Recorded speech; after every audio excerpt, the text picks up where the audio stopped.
دیکھیے میں تو یہاں رہی تھی، اس لیے میرے لیے تو یہ سب باتیں سنائی تھی. ہمارے قریب ترین تھا مہاجرین کا کیمپ، اس میں روز لوگ آتے تھے لٹے ہوئے، بالکل کچھ ان کے پاس نہیں تھا، نہ تن پہ کپڑا تھا نہ کھانے کو کچھ تھا. تو میری والدہ روز صبح اکٹھا کرتی ہوتی تھی اپنے دوستوں سے، سب سے کھانے پینے کا سامان گھر میں بھی پکواتی تھی، پھر لے جا کے وہاں بانٹتی تھی. جو پناہ گزینوں کی کیمپ تھا کپڑے لے کے جاتی تھی، روز ان میں تقسیم کرتی تھی. تو کچھ نہ کچھ بہتری تو لانے کی کوشش کرتی تھی، لیکن اب اس زمانے میں کتنی بہتری آ سکتی تھی. بہت مشکل ٹائم تھا. اور بڑی ایسی کہانیاں بھی سننے میں آتی تھیں میم کہ کچھ لوگ اپنی بیٹیوں کی عزتیں بچانے کے لیے اور ان کو محفوظ رکھنے کے لیے خود ہی ان کو زہر تک دے دیتے تھے، کیونکہ وہ اتنا کافی بری حالات تھے وہاں کے. زمانہ بہت خراب تھا. لیکن یہ تو جو لاہور سے باہر سے ہجرت کر کے آئے نا، ان کے واقعات آپ بتا رہے. میں تو لاہور میں رہتی تھی تو میں نے کچھ نہیں دیکھا کہ پورے قافلے لوٹے جاتے تھے، اتنا ظلم و بربریت ہوتی تھی. بالکل. تو کسی ایسے شخص سے آپ کی کبھی ملاقات ہوئی ہو جس نے آپ کو کوئی ایسا قصہ سنایا ہو؟ چھوٹی سی تو میں بچی تھی 6 سال کی، مجھے کیا بتانا تھا.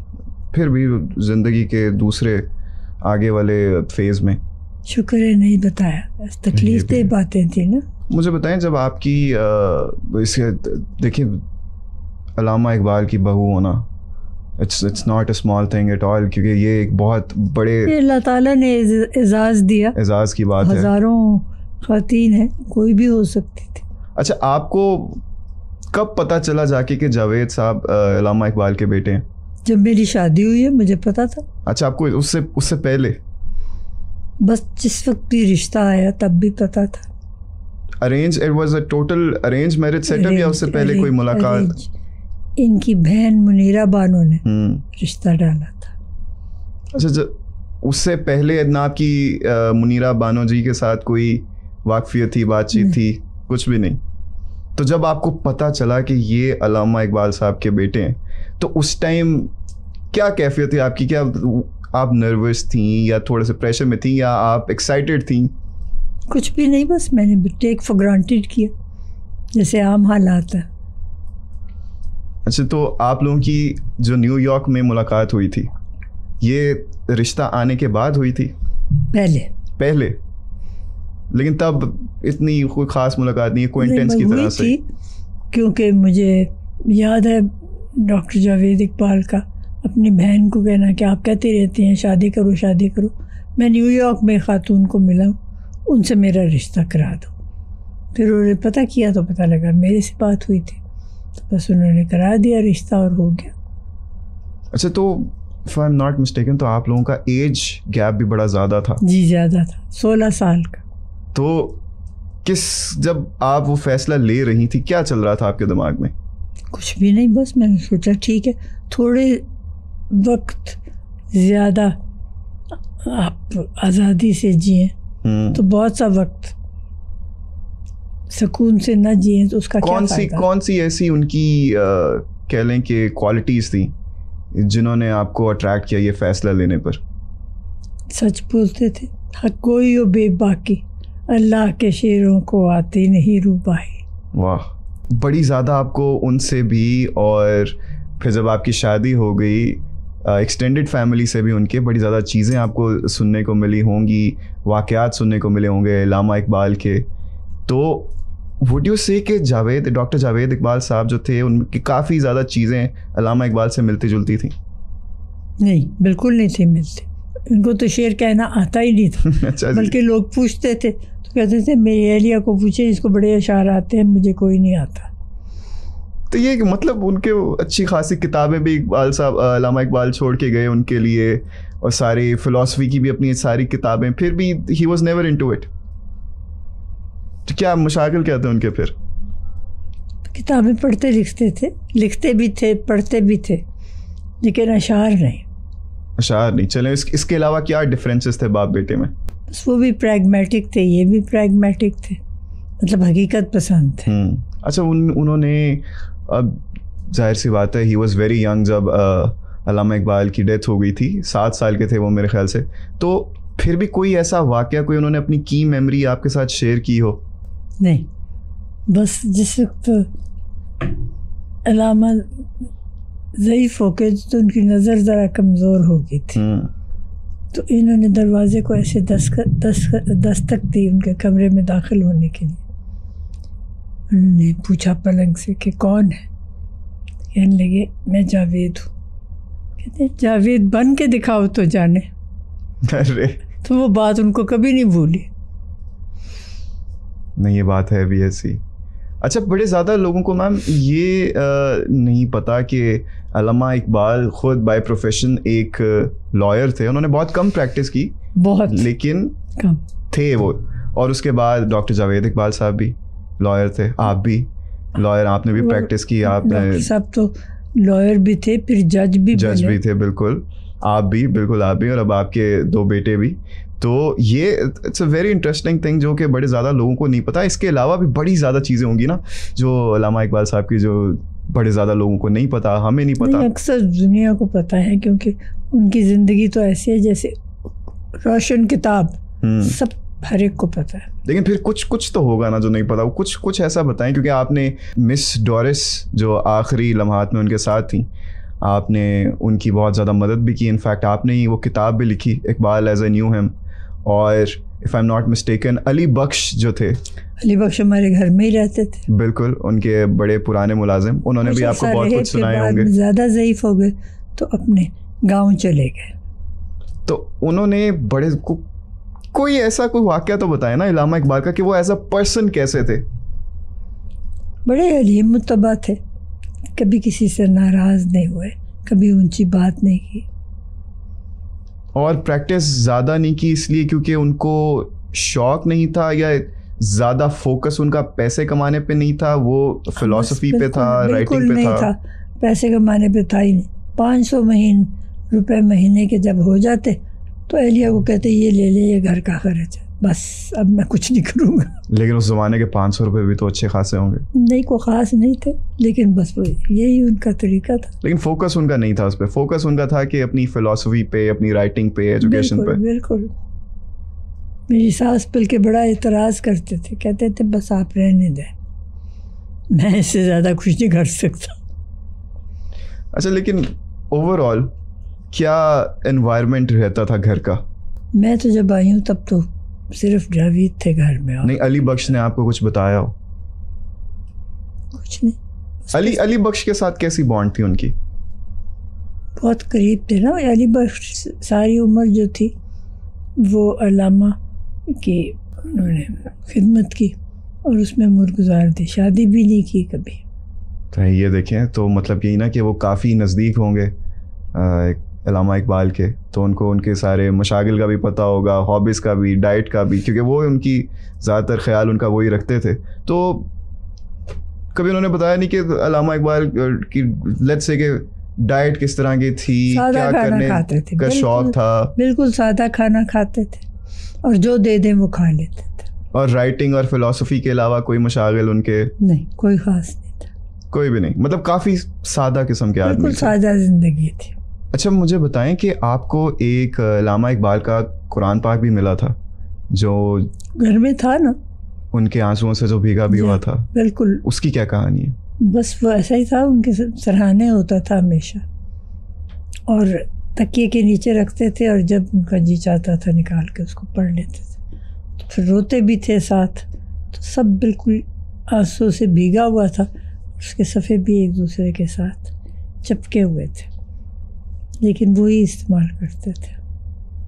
تو کیا یہ کہہ سکتے ہیں کہ علامہ اقبال ذرا تنہائی پسند آدمی تھے؟ زیادہ تر وہ اکیلے رہتے تھے, زیادہ تر اپنے کمرے میں ہی اپنی کتابوں کے ساتھ, قرآن پاک کے ساتھ. لیکن بچوں سے بہت ان کو تھی انس تھا بچوں, خاص طور پہ منیرہ روز آ کے ان کے بستر میں گھس جاتی تھی.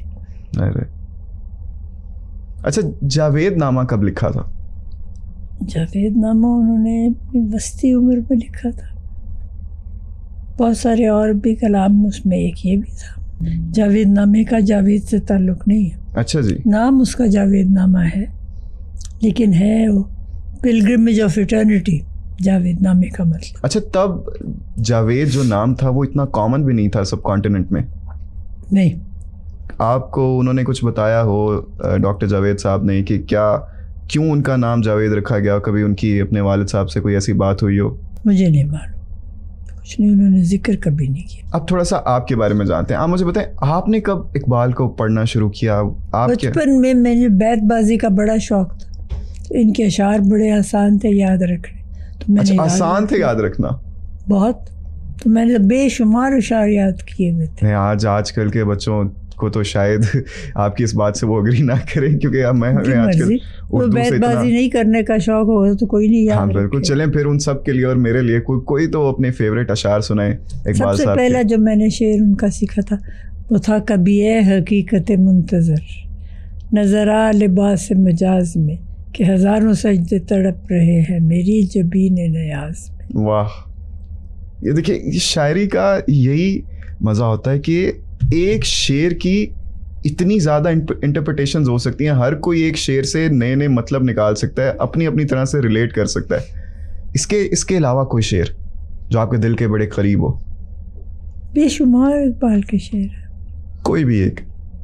خودی کو کر بلند اتنا کہ ہر تقدیر سے پہلے خدا بندے سے خود پوچھے بتا تیری رضا کیا ہے.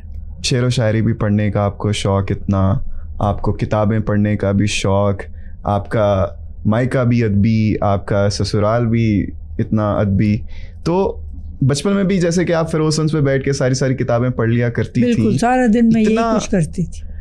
اسکول سے آنا اور فیروز سنز میں بیٹھ جانا. میرے والد وہاں کیونکہ تھے نا اوور آل, تو بس میں بیٹھ جاتی تھی باہر, ہر کتاب میں پڑھ لیتی تھی جو سامنے آتی تھی. تو کتابیں پڑھنا ہر انسان کے لیے کتنا اور کیوں ضروری ہے؟ آپ کے علم میں فائدہ ہوتا بڑھتا ہے. جیسے آج کل کے دور میں لوگ بہت کم ایسے ملیں گے جو کہ کتابیں پڑھتے ہوں, کیونکہ ڈیجیٹل دور ہے, ڈیجیٹل ایرا ہے, سب لوگ اپنے فونز میں گھسے ہوتے ہیں. لوگوں کو یہی نہیں پتہ ہوتا ان کے ساتھ کیا ہو رہا ہے. سارا ٹائم ان کی جو گردن ہوتی ہے نیچے ہوتی ہے, ہاتھ میں ان کے فون ہوتا ہے. تو کتنا ضروری ہے آج میں بجائے فون کی کتاب رکھیں نا, بالکل, تو پڑھ لیں تو سارا کچھ معلوم ہو جائے گا ان کو فون سے زیادہ. اور بڑی زیادہ اب یہ والا بھی ٹرینڈ آ گیا میم کہ وہ نا ای بکس پڑھنا شروع ہو گئے ہیں, یا ایون آڈیو بکس, جو کتابیں پڑھنے کی بجائے ایئر بڈس لگاتے ہیں, ہینڈ فریز لگاتے ہیں اور ان کو سن لیتے ہیں. لیکن اس میں وہ مزہ تو نہیں آتا نا. بالکل نہیں. جو کتاب پڑھنے کا لطف ہے وہ تو ہے ہی علیحدہ. وہ ان پنوں کی وہ مہک پرانی کتابوں کی, اور جب آپ پلٹیں اور پھر ہر ایک پیج کے ساتھ لطف آئے. اس پہ بھی کوئی نہ کوئی شعر تو ہوگا نا آپ کے پاس. اس پہ بھی ہزاروں شعر آپ کو یاد ہیں, کوئی نہ کوئی اس پہ تو ہوگا. نہ وہ عشق میں رہیں گرمیاں, نہ وہ حسن میں رہیں شوخیاں, نہ وہ غزنوی میں تڑپ رہی, نہ وہ خم ہے زلف ایاز میں. واہ, یہ میں خالی یہ شعر و شاعری پہ ہی میرے خیال سے ہم لوگ کوئی گھنٹوں بیٹھ کے باتیں کر سکتے ہیں یقیناً. اور میں بچپن میں بیت بازی بڑی کرتی ہوتی تھی. دوسرے بھی کوئی شعر یاد کر کے آ جاتے تو میں ہر ایک سے ہمیشہ جیت جاتی تھی. آپ کے بچوں کو شوق ہے شعر و شاعری کا؟ وہ پڑھتے ہیں اپنے دادا کی رائٹنگز وغیرہ؟ کو خاص نہیں. فلسفی کا کچھ بھی؟ وہ بس لا میں ہی. لیکن کوئی نہ کوئی تو ٹریٹس ہوں گے نا جو دادا سے پاس آن ہوئے ان کے والد صاحب کو, والد صاحب سے ان کو. کیا لگتا ہے آپ کو کون سے ٹریٹس ہیں سے کچھ رکھتے ہیں شوق؟ وہ بھی پریگمیٹک ہیں اور سوچ بچار کرتے, لیکن دادا کی طرح تو نہیں نا. ہر بندہ اقبال تو نہیں نا بن سکتا. بالکل, نام کے اقبال ہے. نام کے اقبال تو بہت ہے, نام کے تو شاہین بھی بہت ہے. اور اسی سے میں آنا چاہوں گا اگلے سوال پہ کہ اقبال کا جو خودی کا کانسیپٹ ہے, اب یہ بڑا ضروری ہے آج کل کے نوجوانوں کے لیے نا اس کو سمجھنا, کیونکہ کافی اس سے اس طرح کی انڈرسٹینڈنگ نہیں ہے ان کی. تو for all the people watching تھوڑا سا اس خودی کے کانسیپٹ کا بتائیں. علامہ نے تو کہا ہے نا, میرا طریق امیری نہیں فقیری ہے, خودی نہ بیچ غریبی میں نام پیدا کر. اب یہ دیکھیں کتنی بڑی بات ہے. پھر دیار عشق میں اپنا مقام پیدا کر, نیا زمانہ نئے صبح و شام پیدا کر.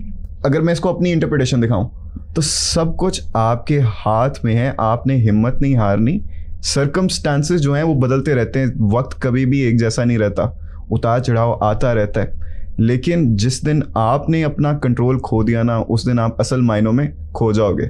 تو ہمیشہ خود پہ یقین رکھنا ہے, اور جیسے ہی آتی رہیں گی ہوائیں آپ کو جدھر بھی لے کے جائیں, اسٹیئرنگ آپ کے ہاتھ میں.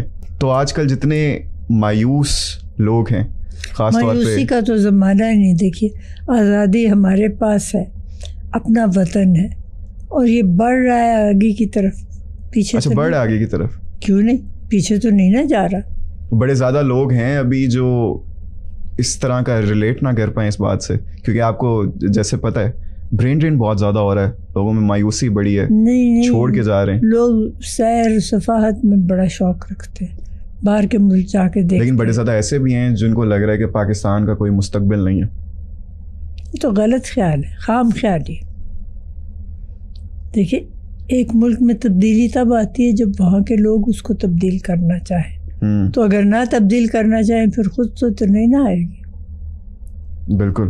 جب علامہ اقبال کی قائد اعظم کے ساتھ ملاقات ہوئی تھی, جس میں انہوں نے اپنے اس پورے خواب کا اظہار کیا تھا, ان کے ساتھ باقاعدہ بیٹھ کے پوری چیز ڈسکس کی تھی, تو وہ آئی ایم پریٹی شیور کہ اقبال صاحب کے, علامہ اقبال کے بڑے زیادہ قریبی لوگوں سے آپ کی ملاقات ہوئی ہوگی. تو اس ملاقات کا کسی نے کبھی کوئی ذکر کیا؟ کوئی خاص نہیں, ان کی آپس میں باتیں تھیں. پھر ڈاکٹر جاوید اقبال بھی بیٹھے تھے, ان سے کہنے لگے قائد اعظم آپ بڑے ہو کے کیا بنیں گے. تو جاوید چھوٹا سا بچہ تھا, ان کو کیا پتا, انہوں نے کچھ بھی نہیں کہا آگے سے. تو پھر وہ علامہ کی طرف مخاطب ہو کے پوچھنے لگے, یہ مجھے جواب نہیں دیتا. کہتے ہیں یہ جواب نہیں دے گا, یہ اس بات کا منتظر ہے کہ آپ اس کو بتائیں کہ بڑا ہو کے اس نے کیا کرنا ہے. واہ, دیکھیں انہوں نے کیا کمال کور کیا ہے. بس. تو اس کے علاوہ اور کوئی قائد اعظم کے ساتھ کوئی یاد اگر آپ نے سنی نہ ہو کسی سے, تو کہیں پڑھی ہو کوئی ایسا قصہ جو آپ کے دل کو چھو گیا ہو جا کے اور ابھی تک آپ بھول نہ پائی ہو؟ نہیں, وہ کام پہ بہت زور دیتے تھے کہ کام اور کام کریں, محنت کریں, آگے کی طرف چلیں, مستقبل اپنا خود سنوارے. اچھا, آپ کی ملاقات کبھی ہوئی فاطمہ جناح سے؟ ملاقات ہوئی تھی, آئی تھی ہمارے گھر پہ. وہ کیسی ملاقاتیں تھیں؟ سادی سی خاتون تھی. اس وقت وہ مقابلہ کر رہی تھی ایوب خان کا پاکستان کی صدارت کے لیے. تو انہوں نے کبھی آپ کو کہا سیاست میں آنے کے لیے؟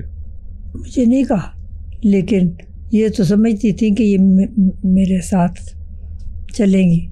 ووٹ سب نے ہم نے انہیں کو دیے, لیکن ایوب خان کا اس وقت اختیار تھا, انہوں نے دھاندلی کر کے اپنے آپ کو جتا دیا.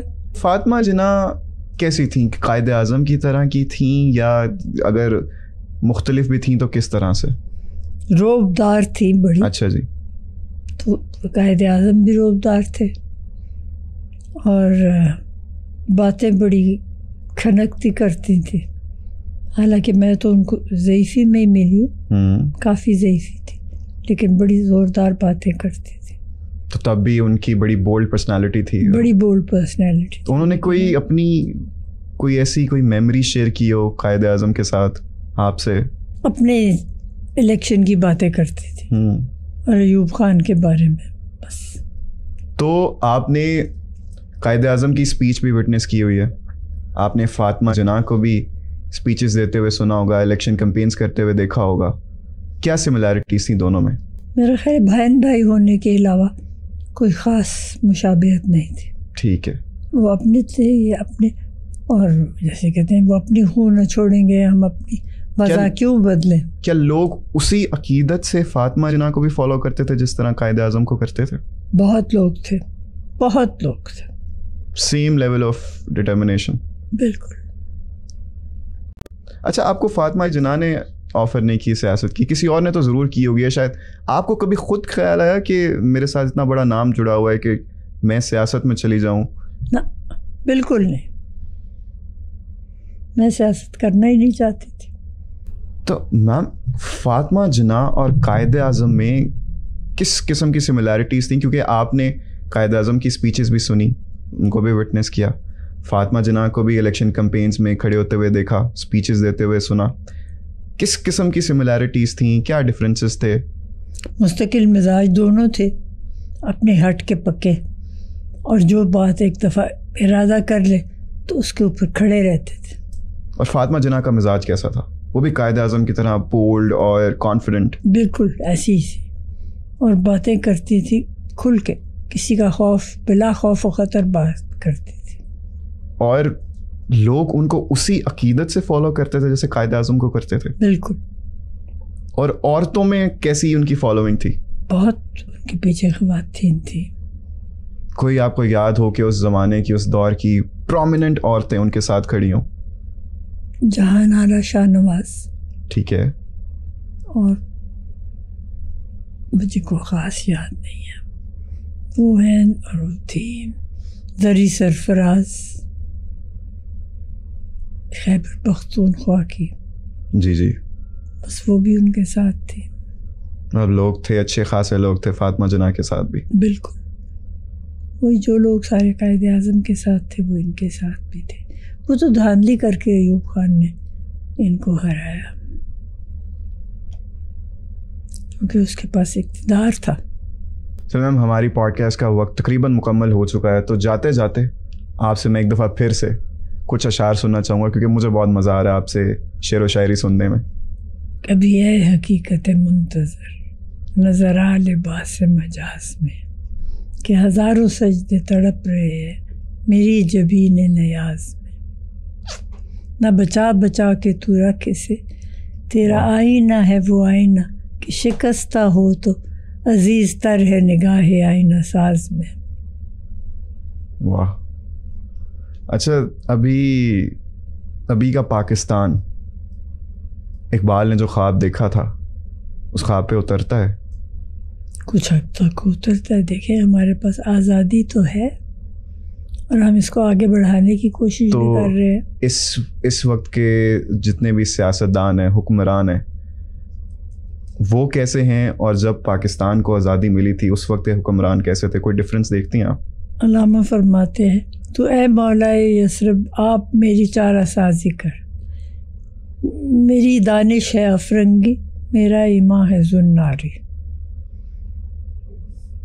اس کا مطلب یہ ہے کہ سوچنے میں تو پڑھے لکھے لندن کے تھے نا, ان زمانوں میں لوگ کیمبرج جاتے تھے تو گئے تھے, پھر کہتے تھے ایمان میرا یہیں کا ہے, دانش میری چاہے فرنگی ہو, تو اے مولا یثرب آپ میری چارہ سازی کر. بہت تھے اس بات پہ, نبی صلی اللہ علیہ وسلم کے بہت گرویدہ تھے. اچھا, حکمرانوں کا میں نے آپ سے اس لیے پوچھا کیونکہ ابھی پنجاب کی پہلی فیمیل وزیر اعلیٰ ہیں مریم نواز صاحبہ, ان کی کارکردگی کو آپ کیسے دیکھ رہی ہیں ابھی تک؟ ٹھیک ہی کر رہی ہے جیسے ہونا چاہیے, اس لیے نہیں کہ وہ خاتون ہے, اس لیے کہ وہ اپنے عہدے پہ جو کر رہی ہے وہ ایسا ہی ہونا چاہیے. لیکن جتنی ایک چیز ہے میری اس میں کہ جدھر بھی میں جاتا ہوں مجھے ہر جگہ ان کی تصویر نظر آتی ہے, خواہ وہ کوئی ہاسپٹل ہو, کوئی سڑک ہو, کچھ بھی ہو, ہر جگہ مجھے ان کی فوٹو نظر آتی ہے. تو اس قدر جو زور ہے مارکیٹنگ پہ, جو پہلے کے حکمران تھے ان کا بھی اتنا تھا کہ اپنا جو بھی کر رہے تھے سب کچھ ایک دکھانا ہوتا تھا. بھٹو آپ کو یاد نہیں, ان کی فوٹو تو ایسے ہر جگہ تھی کہ انسان پریشان ہو جاتا. اچھا, ان سے بھی زیادہ؟ بہت. اچھا میم, تھینک یو ویری مچ, مجھے بہت مزہ آیا آپ سے یہ مزیدار باتیں کر کے. آئی ایم شیور سننے والوں کو بھی بڑا مزہ آیا ہو. اب جاتے جاتے تمام نوجوانوں کو کوئی پیغام دینا چاہیں اگر آپ شعر و شاعری کی صورت میں بھی دے سکتی ہیں آپ. علامہ نے تو فرمایا ہے ہمت کرے انسان تو کیا ہو نہیں سکتا. جو بھی آپ کے دل میں ہے خواہش اس کو آگے بڑھانے کے لیے ہمت کی ضرورت ہے. بالکل. پھر کہتے ہیں نا, اٹھ باندھ کمر کیا ڈرتا ہے, پھر دیکھ خدا کیا کرتا ہے. واہ. چلیں, بہت بہت شکریہ ایک دفعہ پھر سے آج ہمیں اپنا بہت شکریہ قیمتی وقت دینے کا. یہ میرے لیے کسی اعزاز سے کم نہیں تھا کہ میں نے آج آپ کے ساتھ بیٹھ کر اتنی مزیدار گفتگو کی. آپ لوگوں کا بھی بہت بہت شکریہ آج کی یہ پوڈ کاسٹ دیکھنے کا. اور جیسا کہ میم نے کہا, ہمت نہیں ہارنی, ہمت کیجیے, اپنے خوابوں کی طرف بڑھیے اور باقی اللہ پہ چھوڑ دیجیے. ایک دفعہ پھر سے آپ سب کو یوم آزادی مبارک. ملاقات ہوگی ان دا نیکسٹ ایپیسوڈ. اللہ حافظ.